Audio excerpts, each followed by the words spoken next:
Un véritable calvaire. Les dégâts du gibier représentent en France entre 30 et 40 millions d'euros chaque année. De quoi faire des cauchemars à tous les chasseurs de l'Hexagone. Et c'est particulièrement à la période des semis de maïs que le coût de ces dégâts est le plus important.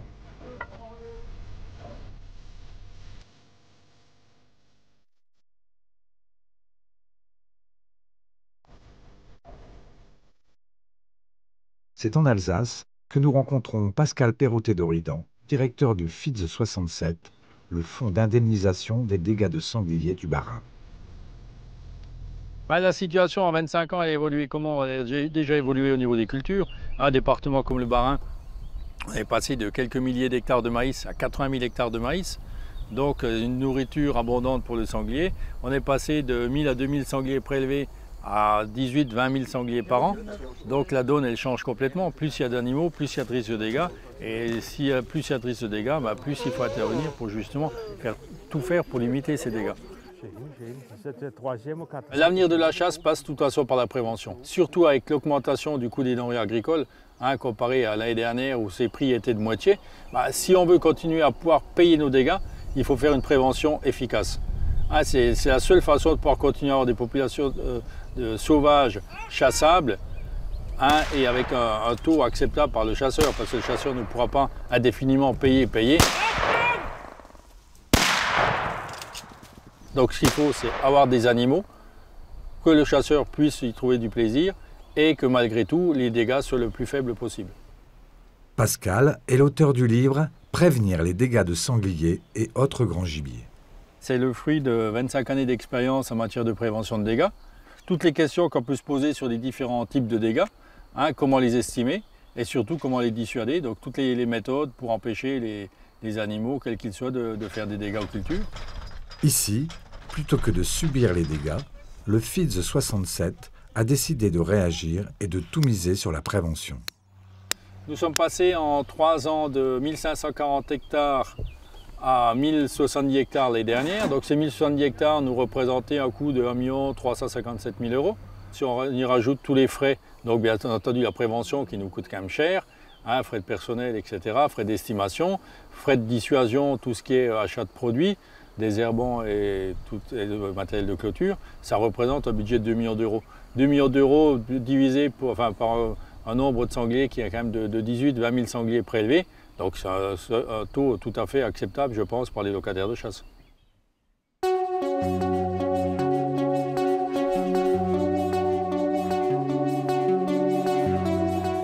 Bien sûr, c'est la nuit que nos suidés commettent leurs méfaits. Et au petit matin, il ne reste plus à l'agriculteur qu'à constater les dégâts. Donc on est au siège du fonds d'indemnisation des dégâts de sanglier du Bas-Rhin. Là ici donc on a une secrétaire comptable, Gabi, qui nous gère les dégâts. Donc elle va nous saisir tous les dégâts, comme là donc dans la bécane, les dégâts qui sont arrivés. Elle va dispatcher auprès des estimateurs les dégâts qui leur correspondent et leur envoyer donc les demandes d'estimation. Et avec le logiciel qu'on a au jour le jour, on peut voir où on en est sur chaque lot de chasse, sur chaque commune, chaque canton, et ça nous permet de ne pas bouger aussitôt, d'être réactifs. Pas plus, hein? Non. Donc là, nous nous trouvons sur une parcelle de maïs qui a été endommagée cette nuit par les sangliers. Les sangliers sont venus et ont ramassé ligne par ligne les grains de maïs qui avaient été semés il y a quelques jours. Là, ils le prennent, hein? Là, au stade laiteux, début, là, c'est ce qu'ils préfèrent. Là, j'en ai 103 mètres linéaires. C'est embêtant, oui. C'est embêtant parce que bon, on a fait le travail et puis là, il faut recommencer. Et puis, qu'est-ce qu'on fait? Ils n'ont pas fait carrément tout le champ, ils ont fait que par endroits, voilà. Voilà, derrière Michel ou là devant. Pour replanter, bon, non, il faut repasser, il faut détruire ce qui reste. Et puis bon. Alors le chasseur est prévenu, et il fera le nécessaire pour empêcher qu'il y ait des dégâts dans les ressemis. C'est pour ça qu'on invite toujours le locataire ou le garde-chasse du secteur, comme ça on travaille un peu ensemble main dans la main. Ça c'est pour l'agriculteur, c'est pour le chasseur. Et moi je garde ça, je le faxe ce soir à Strasbourg, comme ça ils sont au courant qu'est-ce que l'estimateur a travaillé sur son secteur. Si un bon agrénage linéaire avait eu lieu dans la forêt à côté, Ce champ de maïs serait comme le champ voisin, c'est-à-dire sans dégâts. Là, malheureusement, pour quelques kilos de maïs que le locataire de chasse n'a pas mis en forêt, on est obligé de payer un ressemis de maïs sur ces 40 arts qui sont endommagés. Pour éviter qu'un animal fasse des dégâts, qu'est-ce qu'il faut? Il faut l'occuper le maximum de temps. Donc c'est pas en lui mettant un tas de maïs où il va se goinfrer en 5 minutes qu'on va le maintenir en forêt. Il y a différentes sortes d'agrainage. La meilleure méthode, c'est l'agrainage linéaire qui se fait à l'aide d'un automate qu'on fixe derrière un véhicule et on parcourt la forêt en projetant du maïs le long des chemins. Vu qu'on projette un grain par-ci par-là, on a droit à 20 grains au mètre carré. Donc le sanglier va ramasser sa pitance, on va dire, toute la nuit. Puis en même temps qu'il ramasse un grain de maïs, il va ramasser une souris, il va ramasser un champignon, il va diversifier sa nourriture. Et de ce fait, sa nourriture étant complète, il va rester en forêt, il ne nous fera pas de dégâts. Le jour se lève, il est toujours en train de ramasser et il n'a plus qu'une envie, c'est de partir se recoucher quelque part et donc il n'a plus le temps de sortir en plaine. D'où l'avantage de la grainière linéaire.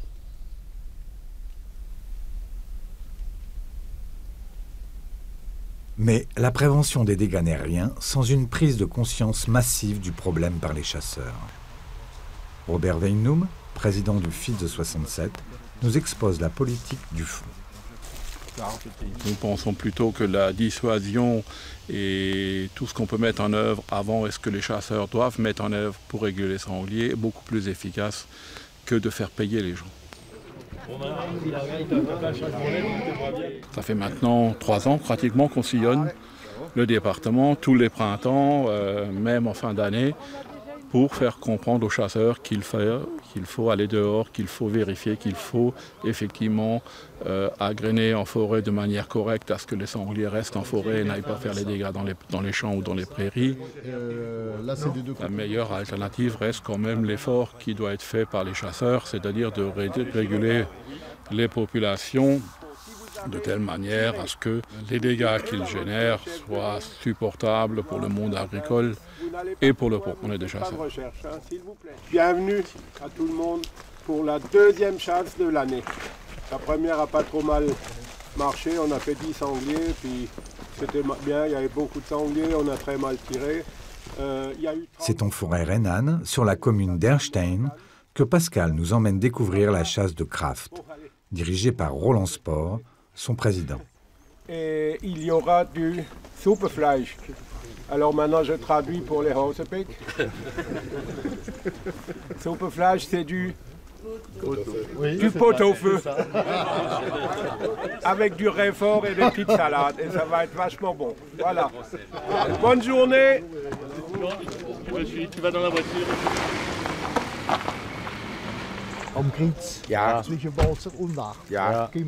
Nous faisons 7 jours de battues par an. Sur un territoire de 500 hectares, je trouve personnellement que ça suffit. Et nous tirons, bon an, mal an, entre 150 et 200 sangliers sur ces 500 hectares, ce qui est, compte tenu de la surface, assez exceptionnel. S'il y a des chiens, ça donne la vie quand il y a des sangliers, puisque ceux-là, les deux là, qu'il a là, c'est bon, hein. Allez, allez! Hop, en avant!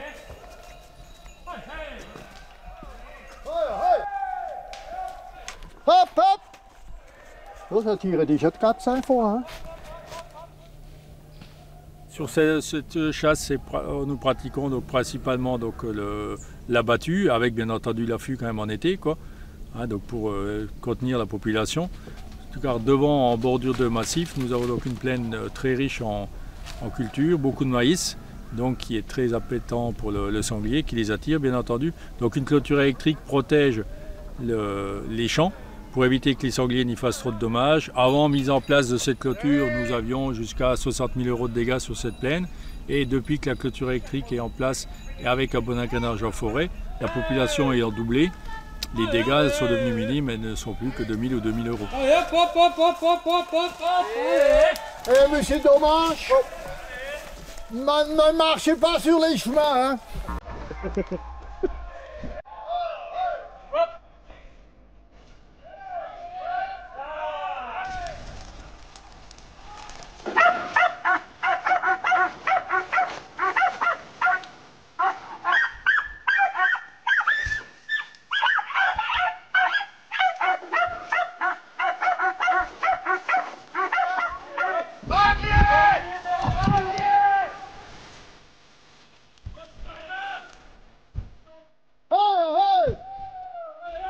c'est parti. Ah. Allez.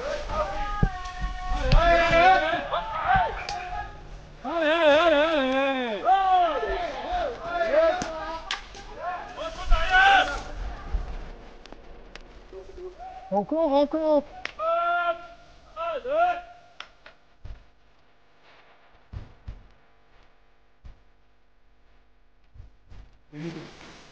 On peut aller sur la tour, il a fait ça.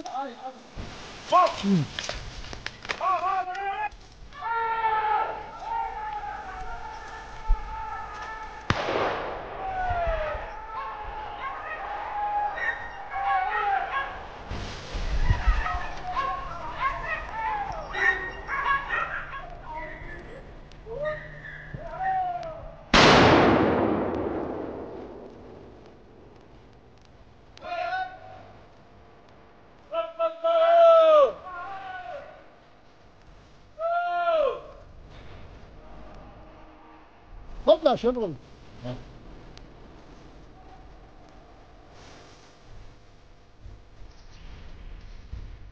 Ah, mesdames, n'avance pas, reste à droite.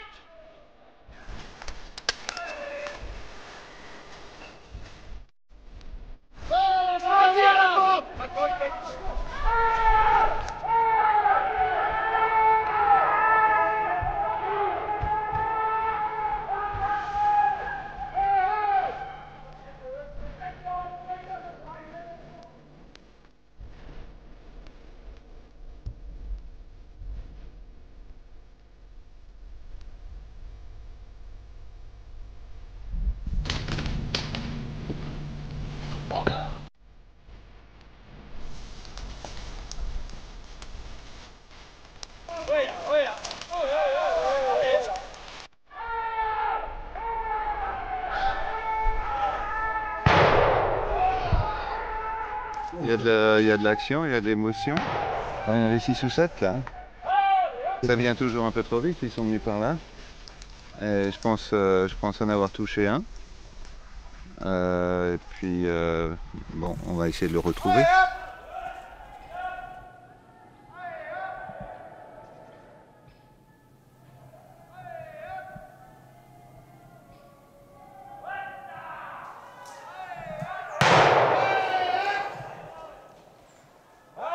Oh là, on peut venir avec la voiture. Hein. C'est bon. Petit mal, hein. Ah, c'est bien, c'est bon. Ben, je l'ai vu arriver là, et puis il me regarde, donc j'ai pas bougé du tout. Et donc il m'a regardé pendant un bout de temps, puis il a dû me sentir. Il est parti à fond les manettes, là, fond de train à travers le chemin, et puis poum, là j'ai pu tirer. Et puis voilà, parfait.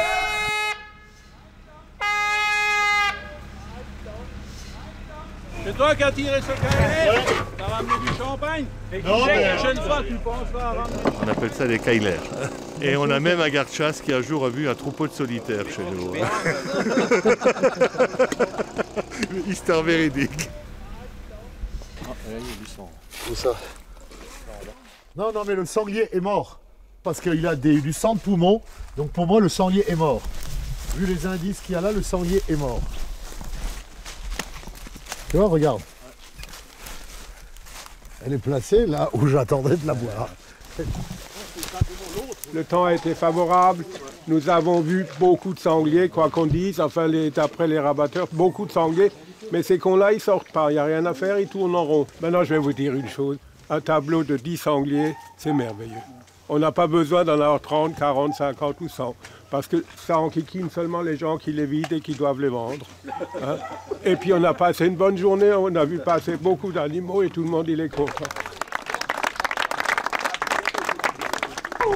Du céleri remoulade, ça vous dit? On a atteint, nous, dans notre département, je crois il y a 2-3 ans en arrière, des pics, hein, où on a 2000, 23 000 sangliers.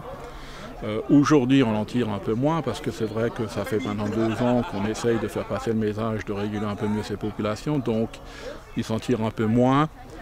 Et c'est pas pour ça que les chasseurs sont moins contents lorsqu'ils tirent un peu moins.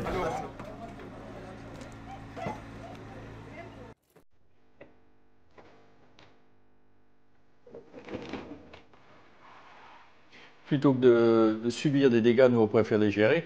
Et donc on s'est lancé dans la pose de clôture électrique depuis maintenant 25 ans. Là, on met des clôtures électriques.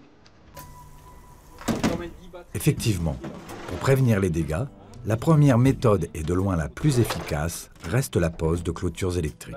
Celui-là il marche, mais il faut trouver un couvercle. Alors ça c'est tout le matériel pour alimenter les clôtures électriques.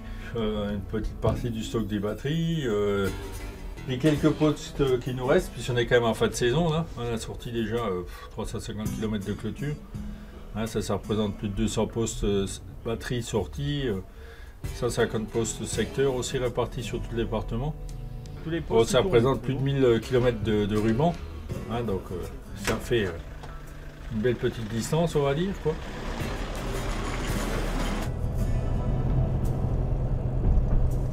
Les parcelles à clôturer, c'est nous qui les choisissons, disons, en fonction des dégâts que nous avons au fil des années. Là, ici, nous sommes dans un des points chauds du département, enfin, un point chaud de l'année dernière, où on a beaucoup de dégâts dans ce secteur. Un plein de petites forêts, là, ici, avec des belles régénérations. Donc, c'est sûr que les sangliers sont couchés à côté. Qu'est-ce qu'ils font? Ils sortent sur la parcelle et puis ils ramassent tout de suite le maïs. Et clôturer ici, on est toujours pareil, on est dans un secteur ici, de toutes les Alsace-Bossu, où on est obligé de faire que du parcellaire. Faire du linéaire dans ce secteur, ça ne va pas du tout, hein, parce que bon, il y a des haies, les sangliers sont carrément couchés au milieu de la plaine dans les haies, il y a des petites forêts partout, donc on intervient ponctuellement donc sur du parcellaire, quoi. Et là, au niveau relationnel, ici, c'est vraiment avec les agriculteurs attendent notre venue. Et puis bon, ils réclament, moi j'ai une clôture, faites ci, faites ça, on compte sur vous. Pourquoi? Parce que comme je dis toujours, ils ont besoin de leur maïs en silage pour nourrir le bétail et c'est primordial pour eux d'avoir une récolte. Ils préfèrent une récolte plutôt que d'avoir un chèque ou un virement qui ne servira pas à nourrir le bétail, quoi. Il faut poser cette clôture avant que l'agriculteur intervienne pour que le sanglier perde l'habitude d'aller sur cette parcelle. Comme ça, quand le sanglier va se balader le soir, il va taper dans les clôtures, il va dire bon, hop, maintenant c'est fini, je n'ai plus le droit d'aller là. Pourquoi 3 rubans? Parce que sinon, si les sangliers veulent sauter au-dessus de la clôture, il vaut mieux qu'ils soient obligés de prendre de la hauteur, comme on dit, et là ils ont quand même moins de chances de passer. Qu'avec 2 mètres de rubans, ça ne suffirait pas. Donc on est sûr et certain d'avoir du dégât. La parcelle qui est derrière nous, elle fait quand même 30 hectares. On est situé à côté du massif de la Petite Pierre. Si on la sauvegarde pas, c'est 30 hectares de maïs où on est pratiquement sûr à 100% que ça soit ramassé. C'est une clôture qui fait 2 km de long. 2 km de long, son prix est dérisoire comparé à l'indemnisation qu'il faudrait verser à l'agriculteur. Donc il vaut mieux faire de la prévention en fond et puis limiter les dégâts au maximum, surtout que cette année, donc il n'y a pas de fruits forestiers dans le massif. Les sangliers sont affamés. Et la moindre parcelle qui ne serait pas protégée serait immédiatement ravagée.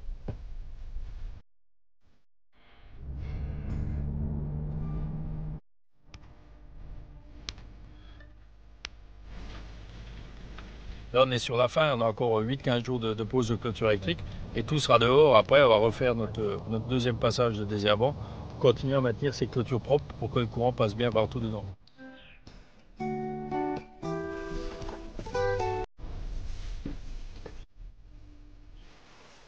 Quand l'herbe touche la clôture, on perd entre 50 et 100 volts à chaque brin d'herbe, donc ce qui fait que sur toute la longueur de la clôture, nous n'avons plus de courant. Donc pour cela, on utilise des produits adaptés par rapport au milieu et au type de culture, donc en respectant des doses précises, afin de ne pas fouler les milieux. Et également, tout ce qui est au niveau des cours d'eau, comme nous ne pouvons pas désherber, on utilise ce qui est un paillage plastique qu'on situe sous la clôture pour éviter la pousse de l'herbe.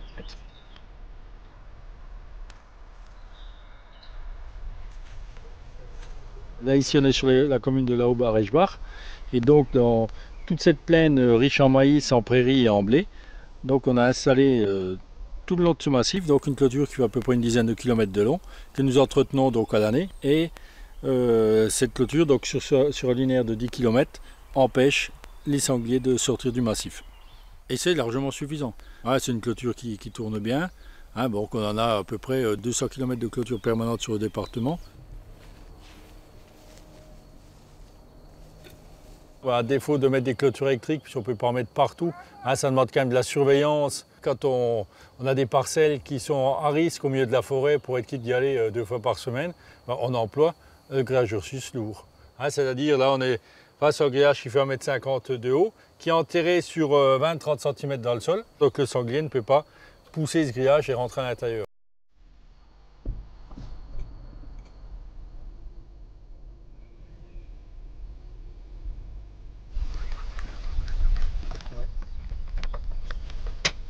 Là, depuis l'année dernière, donc, on a confié le bébé au locataire de chasse, c'est-à-dire que le fonds pose des herbes et entretient les clôtures électriques, et le locataire de chasse lui est chargé de la surveillance et donc de l'entretien des batteries lorsque c'est sur batterie. Donc les chasseurs jouent le jeu en contrôlant les clôtures électriques, en passant 2 fois par semaine, ils rechargent les batteries et en même temps ils font leur boulot de chasseur, c'est-à-dire ils dissuadent les sangliers par des tirs et ils les tirent en plaine et ils agrènent correctement en forêt pour les maintenir dans le massif, quoi. Sur le banc communal de Brotzheim, Hubert et ses amis ont trouvé une solution radicale pour éviter les dégâts sur les semis de maïs. On fait des tours pour effaroucher les sangliers. Toute la nuit, on se promène avec une voiture, on balaye avec des phares pour essayer de trouver les sangliers, de les effaroucher, de leur faire peur pour qu'ils retournent en forêt. Pour tirer tous les sangliers qui sortent faire des dégâts, c'est quand même assez délicat parce que quand vous tirez une fois, vous y arrivez à tirer un sanglier ou l'autre et après c'est de nouveau fini, ils rentrent dedans et ils ressortent quand vous n'êtes pas là. Là, ils savent qu'il y a quelqu'un qui vient pour les déranger et ça va, ils partent. Les dégâts au moment des semis, ça revient cher. Et avec ce système, ça fait déjà quelques années que nous n'avons plus de dégâts. Carrément à limiter les dégâts à 5-6 arbres par rapport à 22 hectares les autres années. C'est une tournée qui se fait de la tombée de la nuit à partir de 22 h à 5 h 30 du matin. Ouais. Toute la nuit on est dehors. Cette année, c'est une année assez sèche. Je pense qu'il faudra qu'on tourne pendant 1 mois. Ça fait un sacré boulot, surtout il faut être réveillé toute la nuit. On a des clôtures électriques, mais de temps en temps, si les sangliers veulent passer, ils passent quand même. Le plus efficace, c'est ça, pendant la période de semis. Même si la clôture a prouvé son efficacité, son coût reste élevé. C'est pourquoi, au FIDS 67, on est toujours à la recherche de nouvelles solutions de prévention. On essaye de trouver d'autres moyens pour dissuader les sangliers, à ne pas commettre les dégâts. Produit comme nous avons qui s'appelle le Culture Protect. C'est une huile pimentée qui sert à enrober les semences de maïs. Le sanglier, quand il vient le ramasser, s'il est comme moi qui n'aime pas le piment, il va tout de suite recracher les grains et arrêter de faire des dégâts.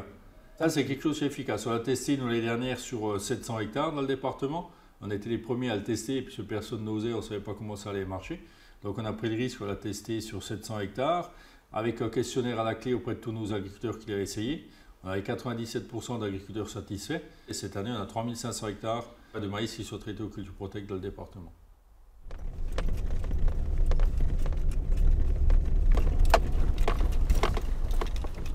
On va se mettre là. L'autre moyen de prévention, c'est la chasse à l'affût. Lors des semis de maïs, il est conseillé de surveiller toutes les parcelles emblavées en maïs. Comme ici, donc on se trouve dans un secteur où il y a d'énormes champs de maïs à surveiller. Donc on va se mettre au mirador et attendre au cas où des sangliers sortiraient. Normalement, un bon agrénage linéaire est réalisé en forêt donc pour les maintenir en forêt. Donc au cas où il y aurait une défaillance, il y a quand même des sangliers qui ont envie de sortir, d'aller voir autre chose, il faut quand même les empêcher de faire des bêtises. Donc là, on peut y passer toute la nuit. Puis donc en Alsace-Moselle, le tir de nuit est autorisé lorsqu'on a fait la déclaration, et donc ça uniquement en plaine, bien entendu. Surtout pas se mettre en forêt. En forêt, il faut agréner les sangliers et leur laisser une paix royale pour qu'ils justement ils n'aient pas envie de quitter la forêt.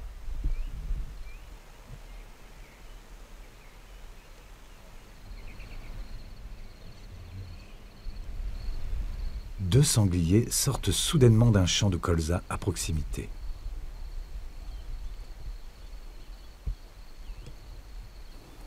Ils viennent bouffer l'herbe. C'est une culture de dissuasion. Tu mets du trèfle, des trucs comme ça. Ils viennent bouffer le trèfle justement là. Là, donc, on doit voir à l'instant justement l'intérêt de culture de dissuasion, où les sangliers sont sortis d'un colza, au lieu de venir sur la parcelle de maïs, ils se sont attardés sur une parcelle de trèfle, qu'ils viennent brouter comme des vaches. Mettre des parcelles ensemencées en trèfle, c'est excellent pour le sanglier. Ou même éventuellement avec des pois ou du blé, ou un mélange blé-pois, les sangliers s'y attardent et ne voit pas commettre de dégâts dans les cultures. Il se course, il compte. Entends, forêt.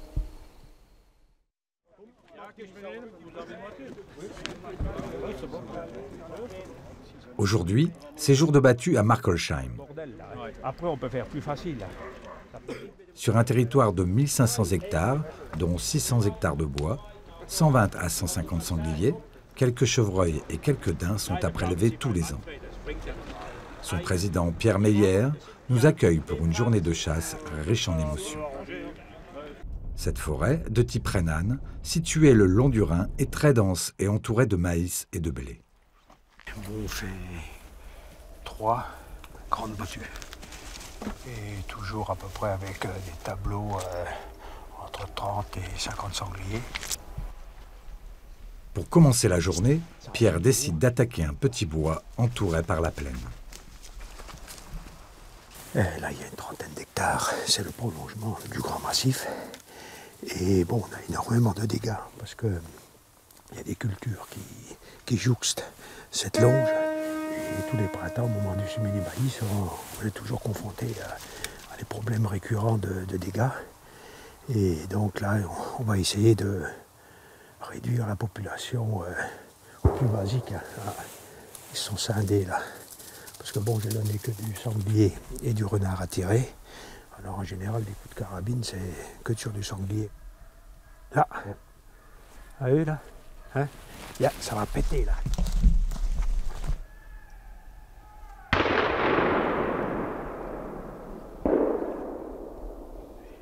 Mais bon, le chien, tout de suite, il les a sortis. Hein. Moi, quand je lâche le chien, ça met pas longtemps. Hein. Là, il est décédé à 300-400 mètres. Hein.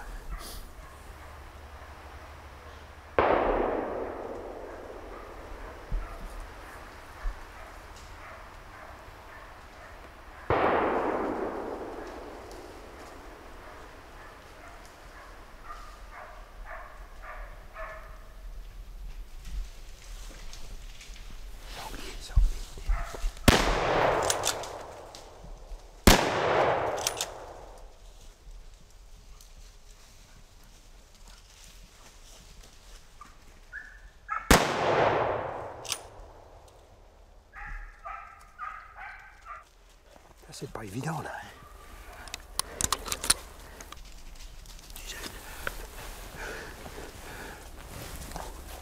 Ah ben, ils sont là toute l'année. Hein.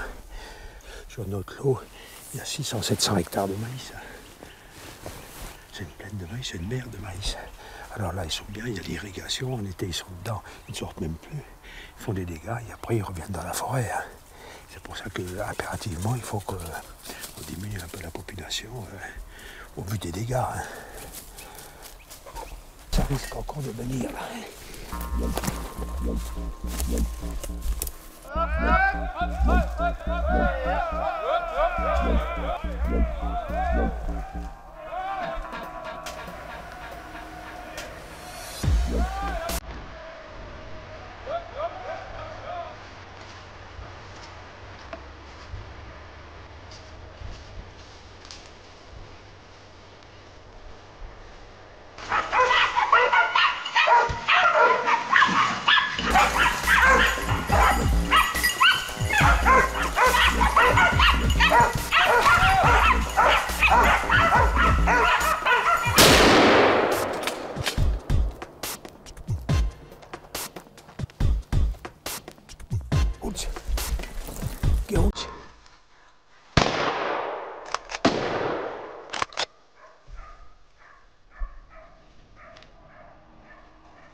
C'est la guerre.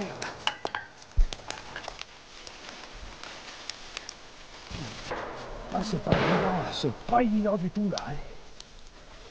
C'est tous les gars, ils sont sur les Timéradors, c'est tout à fait autre chose. T'es 2 mètres plus haut, tu vois mieux dedans. Hein. Là, quand tu regardes, tu vois rien. Plus que tu te lèves, plus que tu vois. Hein. Oui, et machin, il y a des gros qui passent. Et Pascal, il tire à l'extérieur. Tu sais, là-dedans, c'est le fourbi. Mais normalement, je dois en avoir un, là. C'est pas possible, là. Commodo. Commodo. Et t'as vu un peu, avec tout le bois, les gens qui sont dans la forêt, ils sont là. Et autrement, ils sont pas là. C'est incroyable. Une belle balle. Incroyable. Il a vu que ça. Quand tu t'es placé, tu as lâché ton chien. Oui, il a tout de suite. Et là, il y a des cochons. 6 ou 7 cochons qui sont sortis complètement au fond, tu sais, il y a une petite clairière. Oui, là, ils sont allés où? J'ai pas pu tirer. Attends. Le chien, j'entendais le chien ils ont tourné et ils sont revenus vers toi. Ouais, ouais. Et c'est là que j'ai tiré. Voilà, et là tu as arrosé. J'ai loupé, tout loupé. Tu as loupé, Pierre. Pour cette nouvelle traque dans la grande forêt, Pierre adopte une stratégie particulière.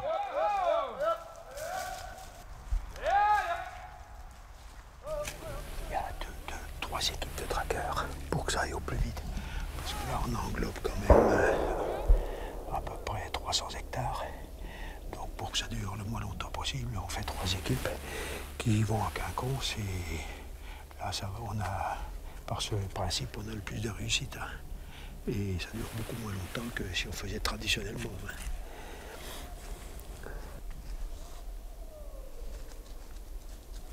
Ben.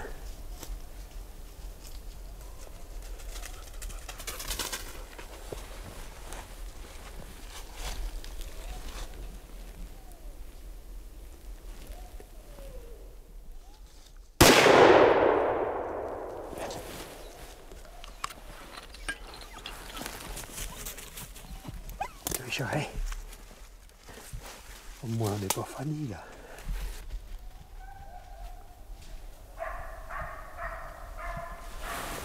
Cochon.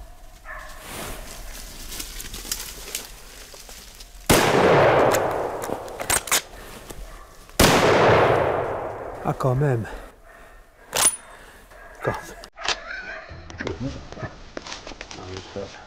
C'est bien les chiens.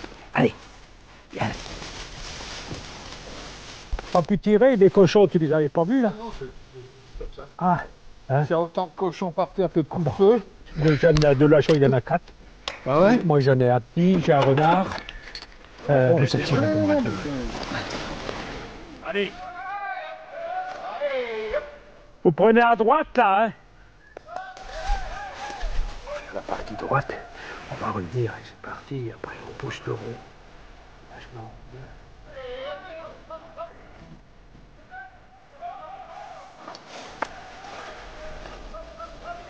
Et il y avait une bauge là, 2 bauges toutes fraîches là.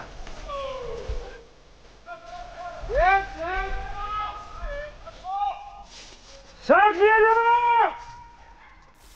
Allez, chapelet! Comme dans, comme dans. Ah là-bas il passe. Ah, un fusil là qui est posté, merde. Quand même. Il faut que le sanglier monte au mirador pour que tu le tires. Cochon. Ah ben ça revient là. Oh non, une pipe. Comme Holtz, là il était au ferme là. Oui, c'est là. Il y a un cochon là. Toi ici. Magnifique. Magnifique. Oui, c'est là, dos. Brave. Brave. Brave. Achtung!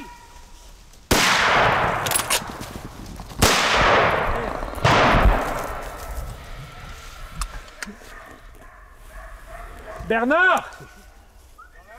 Ah, Michou! 1 sur 4 balles! Hop, comme un mot, viens! Il faut sortir le cochon, là!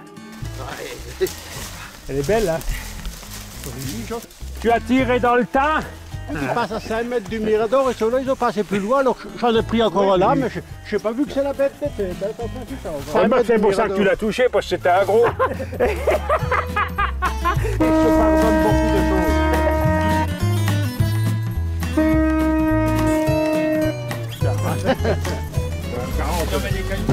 C'est sûr que ça va bon.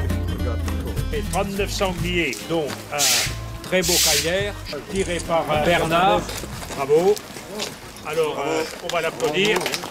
Merci à vous.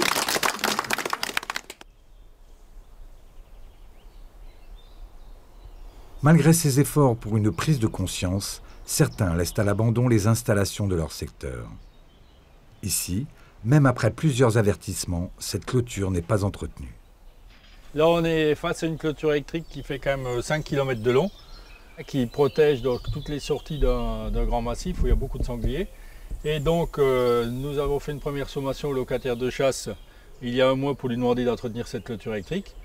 Il n'a pas répondu favorablement à notre demande. Il prétend que cette clôture électrique, ça ne lui sert à rien. Donc on va procéder à son démontage, étant donné qu'il ne s'est rien passé. Parce qu'il faut savoir quand même que ces dégâts, étant donné qu'ils sont répartis donc en 10 secteurs dans le département, chaque secteur a tout intérêt à avoir le moins de dégâts possible. Parce qu'en fin d'année, cette contribution complémentaire que nous demandons aux locataires de chasse, plus il y aura de dégâts dans le secteur, plus elle sera importante. C'est sûr que là, en l'absence de clôture, qu'est-ce qui va se passer? Les sangliers vont sortir de ce massif, vont aller nous commettre d'importants dégâts dans les cultures, et nous, on sera obligés à ce moment-là de demander l'intervention des louvetiers. Et si ce n'est pas nous qui le faisons, ça sera la FDSEA, Fédération des syndicats des exploitants agricoles. «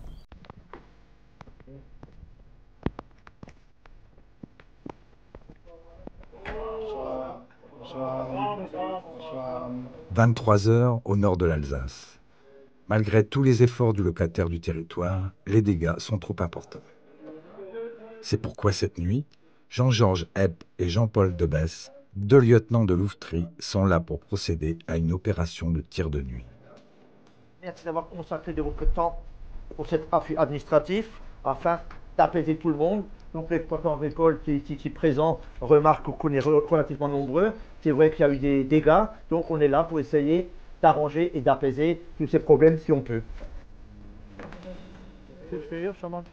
2 véhicules menés par les lieutenants de louveterie, avec phares et carabines, tournent dans les champs, alors que le reste des chasseurs se placent au mirador.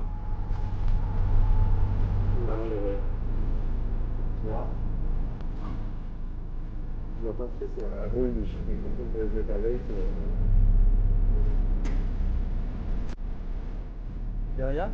Ah ouais, ils sont je cherche la carabine. Derrière? La carabine.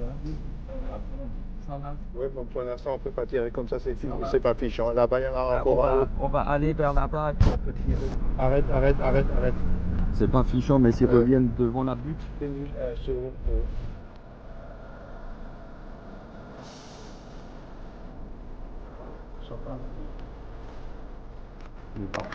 Marc fait partie de l'équipe de chasseurs du secteur.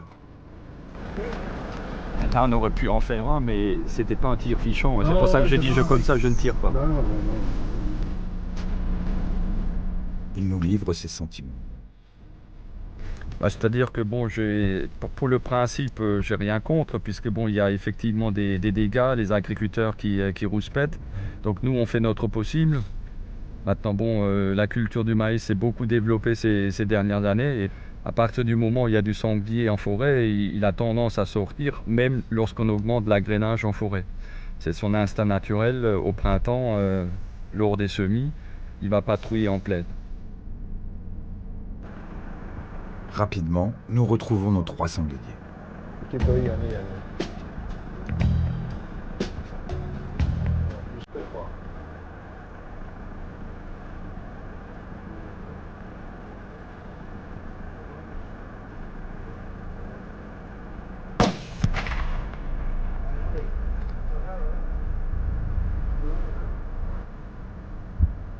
Premier tir loupé.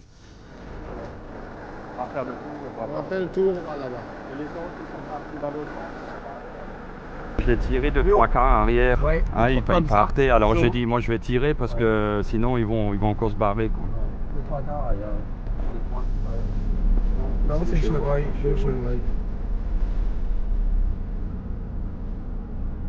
Avec le temps sec, les grains ils restent très longtemps dans le sol avant de germer, avant de lever. Donc le temps où le sanglier peut faire des dégâts, il est d'autant prolongé. Donc une année normale, au bout de 8 jours, c'est fini.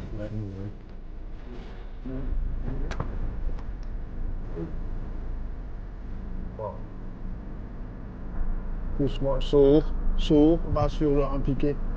Ne parlez pas.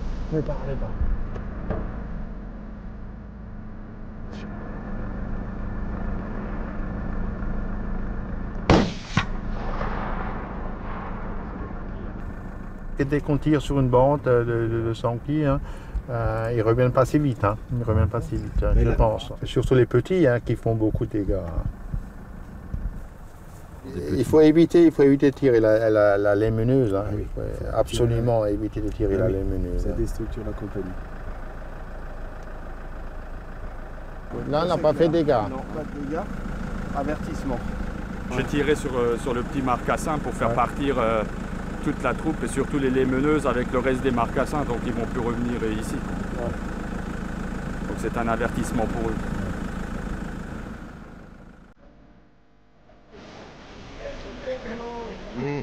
On va être 15-16 fusils sans doute.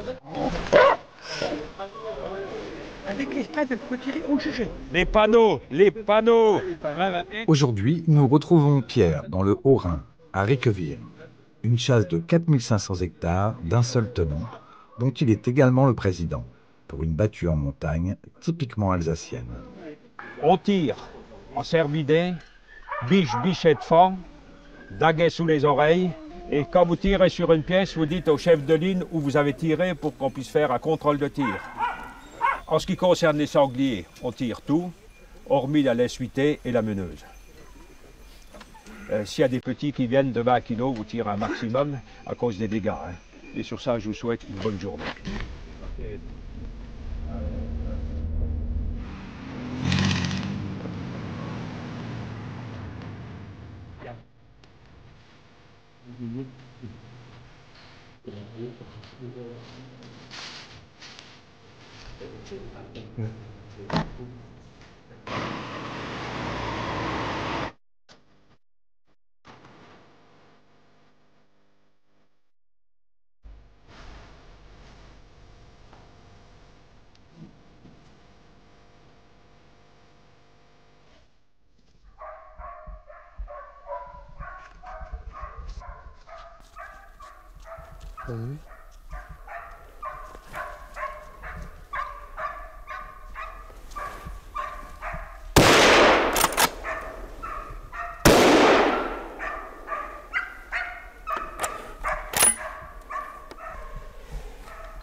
Allez, on va remonter là.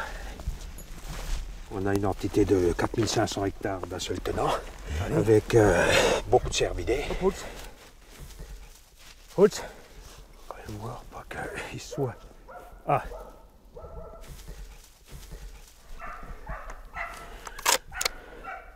Ça va monter là. Putain, c'est pas possible ça. Le problème que nous avons ici sur ce lot, c'est qu'il y a des agriculteurs, et là c'est des gens qui font du lait, et quand ils voient des arbres de cerfs et de biches, de 40-50 animaux venir paître sur les prés, ça ne leur fait pas plaisir. Alors donc, pour ne pas avoir de problème, on va essayer de tirer un maximum dans ces zones-là aussi, surtout que nos lots se jouxtent et on peut prendre les attributions de différents lots et tirer ici là où il y a les dégâts. Parce qu'il faut reconnaître que c'est les mêmes animaux. Ils viennent là sur les prés parce qu'ils trouvent à bouffer, c'est tout.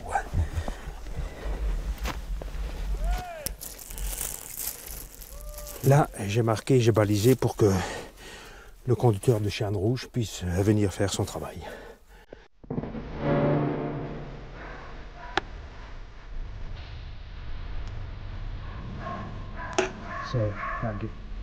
Taquet.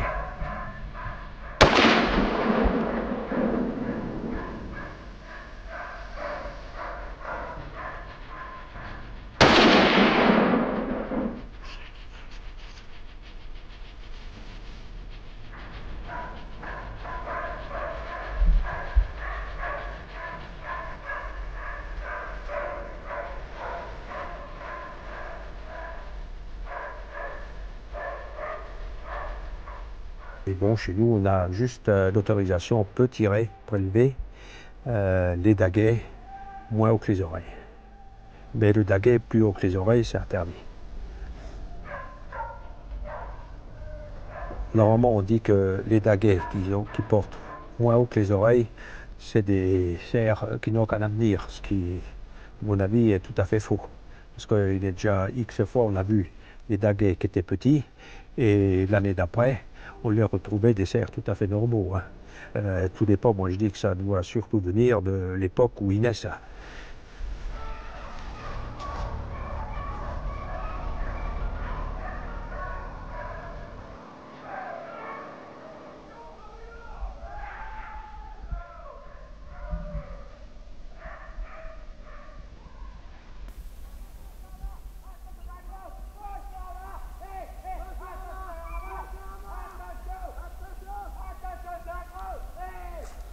Il va faire le fourré là, il va revenir. JP il va peut-être sortir là. Là il y a un cochon. Là il y a un cochon.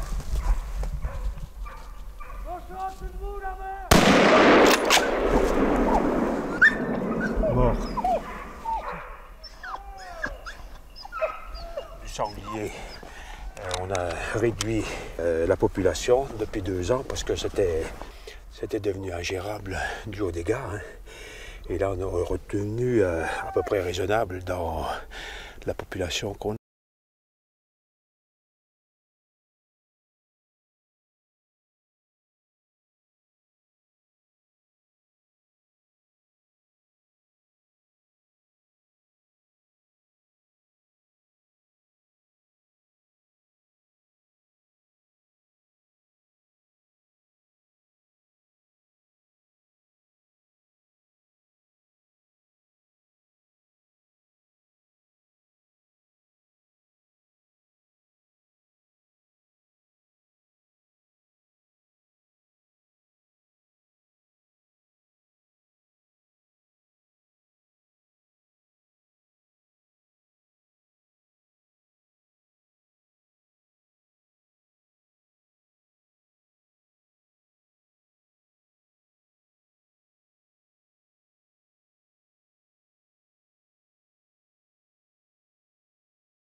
Il a pris là.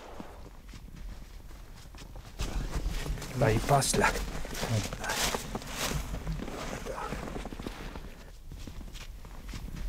Ça va 1 kilo, hein. C'est ce qu'il faut tirer. Hein. Et la lait que j'ai laissé passer, bah, c'est ce qu'il faut faire. Hein. Ne pas tirer la meneuse, surtout que j'avais dit ça ce matin au rond. C'est toujours de tirer la 2e, 3e et ainsi de suite. Hein.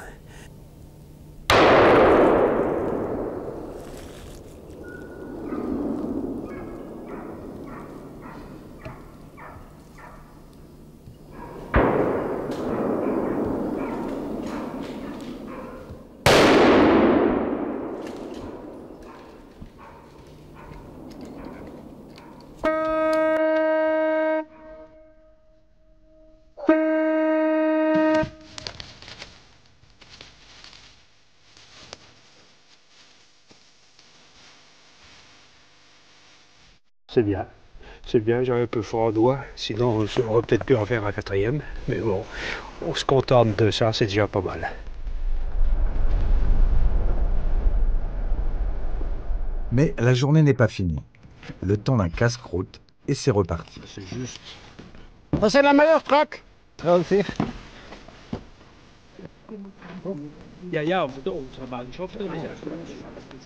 Tu vas jusqu'au bout du chemin. Ouais. Le chemin en cul-de-sac. À la carrière. Ça sauve là.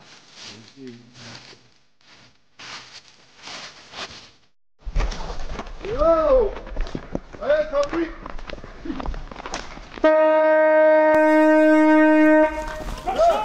Cochon derrière!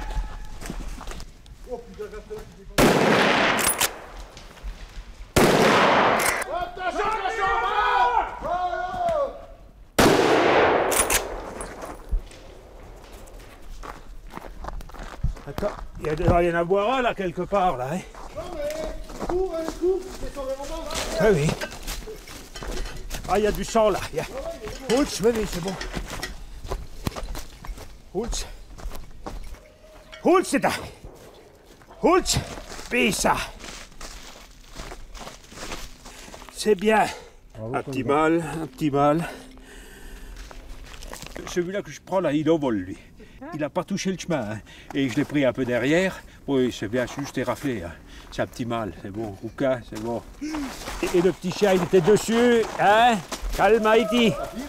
Ah oui, ça tire là en bas.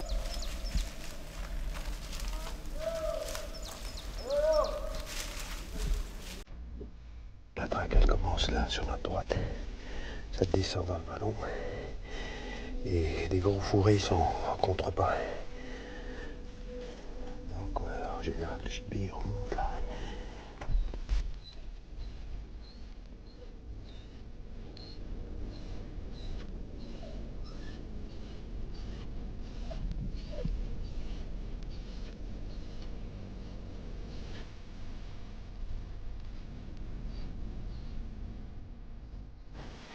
Il ne va pas en serre là quand je lui ai interdit. Parce que là, il faut qu'on s'occupe des cochons. Sanglier, oui. Les morts là, quand ils vont venir.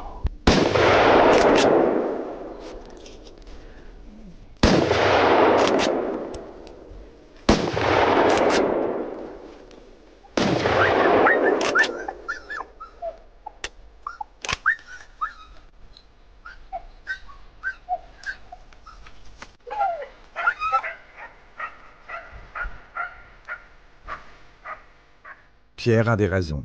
Effectivement, tout le gibier remonte vers nous. C'est un vidé là. Là, il en y a encore.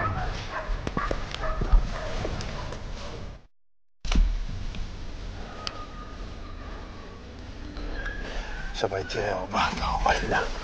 Il va me blesser là. Là, j'en ai un de blessé. Il y en a peut-être un de couché là. C'est marqué.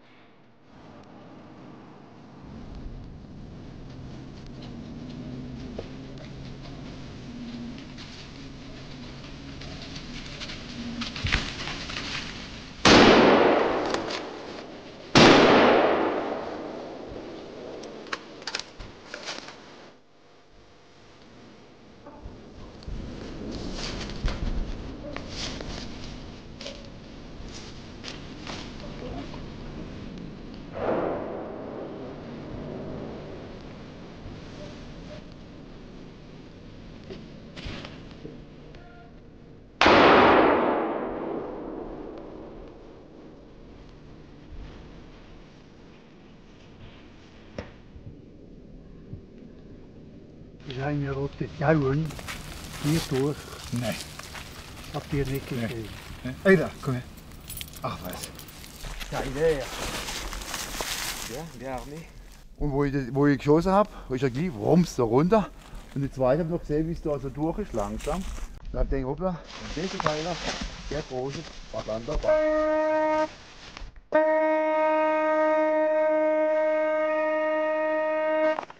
Fini avec une belle journée. beaucoup de gibier, beau temps, extraordinaire, une bonne ambiance. Donc c'est tout ce qu'on désire. Hein?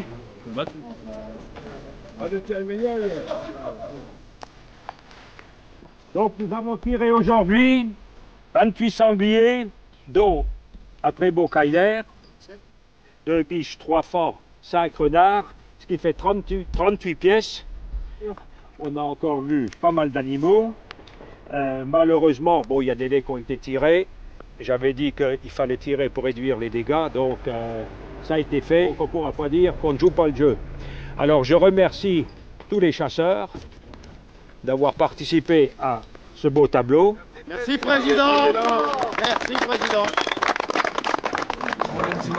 On ne sait pas de quoi sera fait la chasse demain, mais il faut espérer qu'on arrive à quelque chose de concret et que à tout ce qu'on a vécu ces belles années, qu'on continue encore à les vivre. Alors, on peut avoir autant de sangliers qu'on veut, le tout c'est de s'en occuper, c'est ce que je dis toujours.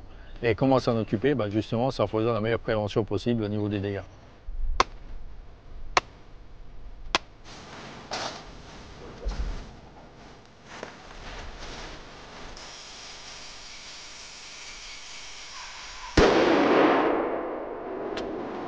Achtung, Fremdsünder!